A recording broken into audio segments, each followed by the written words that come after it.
गुप्त नवरात्रि माँ दुर्गा जी के साथ ही माँ लक्ष्मी जी को प्रसन्न करने के लिए भी बहुत महत्वपूर्ण माना जाता है। इन 9 दिनों में यदि माँ लक्ष्मी जी को प्रसन्न करने के लिए कुछ उपायों को किया जाए तो बहुत ही शुभ फलों की प्राप्ति होती है और माँ लक्ष्मी जी प्रसन्न होकर हमारे घर में धन वर्षा करती हैं। माँ लक्ष्मी जी को कमल का फूल विशेष रूप से प्रिय होता है। गुप्त नवरात्रि में कमल का फूल या उससे संबंधित कोई तस्वीर घर में लाकर लगाने से आपको विशेष लाभ प्राप्त होता है। देवी लक्ष्मी जी की कृपा घर परिवार पर बनी रहती है। घर में माँ लक्ष्मी जी की तस्वीर लगाने से आपको शुभ लाभ मिलेगा।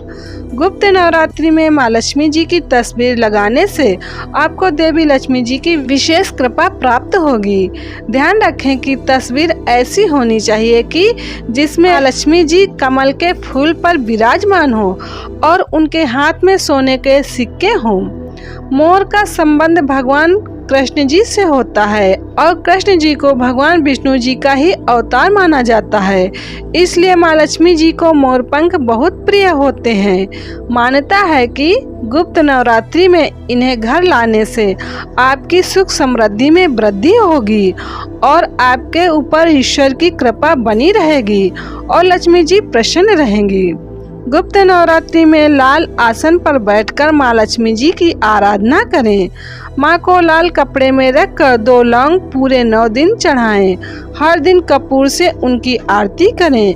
नवरात्रि समाप्त हो जाने पर सारी लौंग लाल कपड़े में बांधकर सुरक्षित तिजोरी में रख लें। धन की समस्याएं दूर होंगी। इस गुप्त नवरात्रि में पूर्ण श्रद्धा एवं विश्वास के साथ शक्तिशाली उपायों को करने से जीवन में सुखों की वृद्धि होने के साथ माँ दुर्गा लक्ष्मी रूप में धन वर्षा करती हैं। गुप्त नवरात्रि में माता दुर्गा जी को शहद का भोग लगाने से भक्तों को सुंदर रूप प्राप्त होता है, व्यक्तित्व में तेज प्रकट होता है।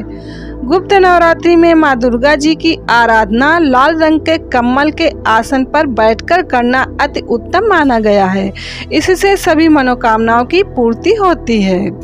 गुप्त नवरात्रि में स्थायी लक्ष्मी प्राप्ति के लिए नित्य पान में गुलाब की 7 पंखुड़ियां रखकर माँ दुर्गा को अर्पित करें। इस मंत्र का जप करने से सदैव मंगल ही मंगल होता है। मंत्र इस प्रकार है: ओम सर्व मंगल मांगल्ये शिवे सर्वार्थ साधिके शरण्ये त्र्यंबके गौरी नारायणी नमोस्तुते। गुप्त नवरात्रि में पड़ने वाले सोमवार और शनिवार के दिन शिवलिंग पर काले तिल और गंगा जल चढ़ाएं। ऐसा करने से अनेक बीमारियों से मुक्ति मिल जाती है। इस मंत्र का जप करने से माँ दुर्गा जी शत्रुओं से रक्षा करती हैं। मंत्र इस प्रकार है: ओम जयंती मंगला काली भद्रकाली कपालिनी दुर्गा क्षमा शिवा धात्री स्वाहा स्वधा नमोस्तुते।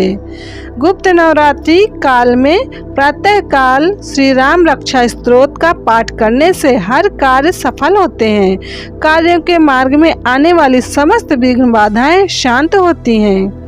नवरात्रि में पूजा के समय प्रतिदिन माता को शहद एवं इत्र चढ़ाने से माँ की आप पर सदैव कृपा दृष्टि बनी रहेगी।